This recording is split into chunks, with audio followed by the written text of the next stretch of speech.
Est-ce qu'il y a des choses qui sont plus faciles à manifester que d'autres? Ça va être le sujet de ce podcast. Hola, moi c'est Victoire et je suis passionnée par la psyché humaine et notamment par notre potentiel créateur. Et je suis absolument persuadée que nous avons un pouvoir infini, illimité, mais que nous avons encore des difficultés à le saisir pleinement. Est-ce qu'il y a des domaines dans notre vie que nous manifestons plus facilement ou en tout cas que nous arrivons à faire le lien de causalité? J'ai envie de dire oui. J'ai envie de dire oui. Il y a des sujets, des domaines sur lesquels on va manifester, en tout cas plus rapidement, parce que on n'est pas dans l'attente. En fait, on n'est pas dans la perception de « waouh, si je ne l'ai pas, ça va être compliqué. Si je ne l'ai pas, ça va être difficile. » Et plus on est du coup dans cet état de conscience où en fait, si on l'a, tant mieux, mais si on l'a pas, tant mieux aussi en fait. En gros, c'est pas très important, c'est pas très grave. Et évidemment que lorsque l'on veut quelque chose, et justement, si on le veut, c'est que dans la logique, c'est qu'on ne l'a pas. Et donc du coup, moi j'ai remarqué dernièrement, j'ai parlé dans mon podcast précédent sur le fait que de toute façon on manifeste quoi qu'il arrive. J'avais manifesté toute la logistique pour un week-end sur Lyon et le fameux week-end est passé, donc du coup je peux faire un check ici de ce qui s'est passé. Voilà, j'ai manifesté en effet une personne qui est venue me chercher directement chez moi. Et j'avais demandé, j'avais émis l'idée que ça serait cool de faire le trajet avec une personne dont la discussion serait intéressante. Et j'avoue que j'ai été comblée, mais à un niveau... j'ai envie de dire inégalé. Jusqu'à maintenant, les discussions que j'ai eues avec cette personne, c'était tellement fort et tellement puissant, c'était juste incroyable en fait. Elle m'a emmenée, même après dans Lyon, elle m'a emmenée aux divers endroits où je devais aller. Et au retour, du coup, je suis revenue avec une autre personne et ça, je vais m'arrêter là. Mais en fait, pourquoi ça a été simple, du coup, de manifester cette logistique-là? Ça a été simple parce qu'en fait, je l'ai visualisé, je l'ai affirmé, je me suis mis dans ma finalité. Et en même temps, je me disais, même si j'ai personne qui me propose de venir me chercher ou qui m'emmène, il y a toujours... Donc en fait, j'étais pas dans une situation énergétique comment dirais-je, de peur ou de pas pouvoir y aller ou de manquer non, j'étais pas là-dedans en fait. J'étais intérieurement, j'étais dans un état de conscience de ça va aller en fait. Que je manifeste une personne qui m'emmène ou pas, en fait, ça va aller. En fait, on va dire en gros, c'est la cerise sur le gâteau. C'est pas le gâteau. Et je pense que du coup, des fois, on galère plus à manifester dans certains domaines, en tout cas de manifester ce que l'on veut, j'entends, parce qu'on manifeste toujours, mais de manifester ce que l'on veut dans certains domaines, parce que justement, on est dans un état de conscience de manque, de peur, de doute, de frustration, en gros, ça va être la mouise. Si j'arrive pas à manifester ça va vraiment être la mouise. Et on le retrouve justement dans les parcours d'entrepreneurs, certains parcours d'entrepreneurs qui, on va dire, réussissent leur business quand elles ont à côté, un moyen financier autre, c'est-à-dire soit elles ont un emploi salarié à côté qui leur permet du coup d'avoir une sécurité financière et donc une sécurité intérieure. En gros, en vrai, elles ont cette sécurité financière qui vient d'ailleurs. Ça peut être donc un emploi salarié, mais ça peut être aussi simplement qu'elles sont soutenues par quelqu'un d'autre, je veux dire par un mari ou par des parents ou par je ne sais pas, peu importe, par d'autres moyens financiers, d'autres cheminées financières, on va dire. Et souvent, ces personnes, du coup, vu qu'elles ne sont pas dans la peur du manque ou dans la peur de je ne vais pas y arriver, si je n'y arrive pas, ça va être la brise, et bien du coup, elles y arrivent.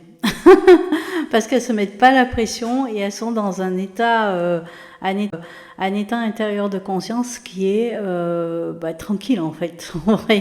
Voilà. Et on voit comme ça des personnes, voilà, par exemple, qui ont commencé leur business tout en étant salariés, puis petit à petit elles diminuent, par exemple, leurs heures de salariés, puis à un moment donné, elles se disent, bon, bah allez, vas-y, hein, j'y vais à fond, là, c'est bon, dur. Pas toujours, hein, mais ça se casse tout la figure, parce que pourquoi ? Parce que d'un seul coup, elles ont plus cette fameuse sécurité intérieure qu'elles avaient avant, qui était liée donc à un emploi salarié ou quoi. Donc on va dire à une tranquillité d'esprit en vrai. Et à une tranquillité d'esprit en vrai. Et là, d'un seul coup, elle bascule dans autre chose qui est ah là là, mais si jamais mon business il marche pas, et si jamais j'y arrive pas, et si jamais, et blablabla, et ben et là on commence à se projeter dans un scénario du coup qui est pas du tout, on va dire porteur, pas du tout porteur. Et là, ces personnes vont commencer du coup à se dire mais purée, je comprends pas parce que avant, c'était, j'y arrivais bien, voilà. Et puis il y a celles qui font l'inverse, donc qui étaient entrepreneurs, ça galère, tout ça, puis qui finissent par se dire bon je vais prendre un emploi salarié à côté, donc je trouve une autre solution, et hop, comme par magie, leur business il commence à fleurir et elles se disent mais non, mais moi je comprends pas et tout, pourquoi c'était pas avant ? Mais parce que simplement, elles ont switché émotionnellement, elles ont switché leur état d'être. C'est-à-dire qu'elles étaient plus en stress à l'idée de vendre ou de ne pas une cheminée financière qui venait d'ailleurs. Voilà. Et ça, je pense que ça joue énormément dans le fait qu'on manifeste ou pas, et c'est ce qui est, on va dire, beaucoup partagé quand on parle de lâcher prise. Lâcher prise sur le comment, lâcher prise sur le comment ou sur le quand, parce que plus on va se dire que si on n'a pas ça, ça va être la mouise, et plus on va expérimenter ce truc justement de je ne l'ai pas, et c'est la mouise. Alors que finalement, si on n'y attache pas tant d'importance que ça, et qu'on le considère vraiment juste comme la cerise sur le gâteau, mais vraiment, c'est un plus, c'est un bonus. C'est-à-dire que si ça arrive, c'est super. Et si ça arrive pas, c'est pas grave. Et voilà quoi. Ça n'empêche pas de dormir, et ça n'empêche pas de vivre, et ça n'empêche pas de profiter. Et je pense qu'aujourd'hui, en effet, il y a des personnes qui cherchent absolument à manifester, qui disent mais je n'y arrive pas. Et elles manifestent, mais elles ne manifestent pas ce qu'elles veulent, parce que justement elles sont dans cet état d'attente, dans cet état de mais pourquoi je ne l'ai pas encore en fait. Et dès l'instant où on est dans ces questions affirmations de pourquoi je ne l'ai pas encore, et du coup on envoie de nouveau la demande de pourquoi je ne l'ai pas encore. Donc on revit la situation de ne pas l'avoir. C'est-à-dire vivre dans la finalité émotionnelle de j'ai déjà ça en fait. En fait, je l'ai déjà. Et de l'avoir déjà dans son imagination pour aller se connecter à cet état d'être, à cet état de conscience, à cet état émotionnel. Parce que c'est ça en fait que l'on veut conscience, à cet état émotionnel. Parce que c'est ça en fait que l'on veut expérimenter véritablement. Et une fois qu'on arrive à se relier comme ça à cet état d'être, dans notre imagination, donc on est nourri, à un moment donné, même si cette chose, ce désir, il ne se réalise pas, il ne manque pas en fait.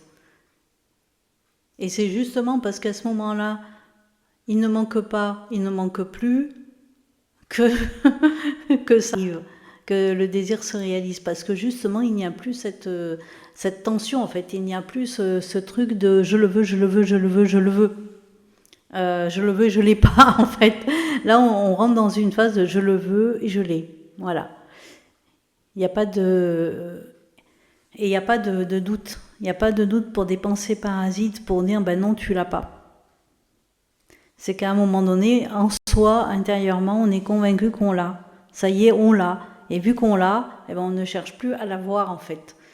C'est assez subtil, mais c'est ce qui va faire justement le switch. Et c'est cette fameuse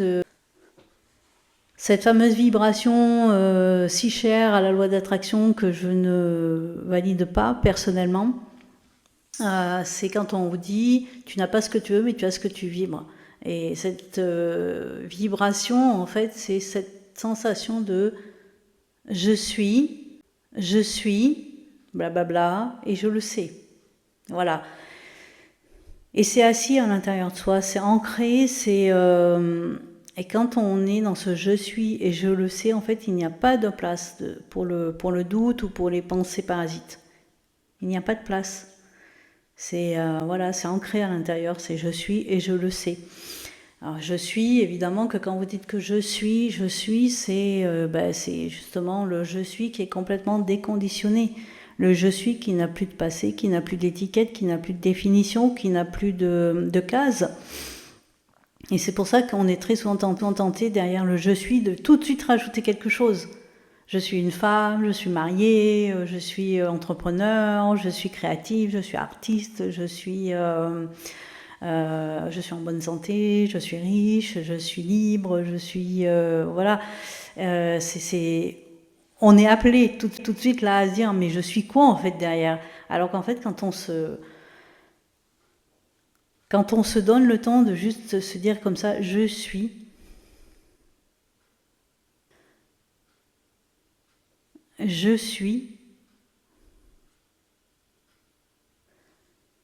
il se passe qui est de l'ordre de ok, ben en fait j'ai pas de passé, j'ai pas de...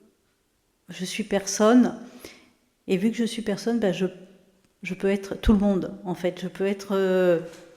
voilà, quand vous êtes dans votre je suis, c'est comme si vous étiez nu, je suis, c'est comme si vous étiez nu, vous avez plus de vêtements, et là donc du coup... Vu que vous êtes nu, eh bien vous pouvez choisir n'importe quel vêtement dans le grand dressing quantique, j'ai envie de dire. Donc quand vous êtes dans ce je suis, blablabla, eh bien il y a quelque chose de terriblement ancré en vous, de fort, d'une puissance colossale. Et c'est cette fameuse vibration, ce fameux ressenti dont on nous rabâche les oreilles, c'est-à-dire il faut ressentir, eh bien c'est ce ressenti de je sais. Je sais que c'est vrai, je sais que c'est possible, je le sais. Je suis, blablabla, et je le sais. Et à ce moment-là, oui, vous allez faire des expériences qui vont du coup être le reflet de ce je suis, blablabla, et je le sais. C'est-à-dire qu'il n'y a plus de place pour le doute, en fait.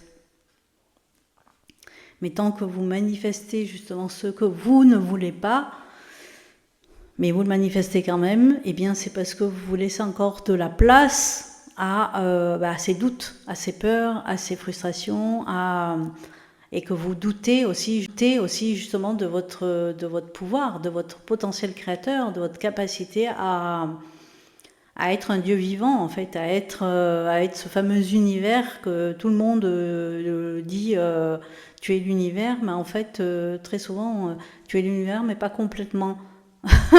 Non, et voilà, tu es tu es le tout. Tu es le tout. Et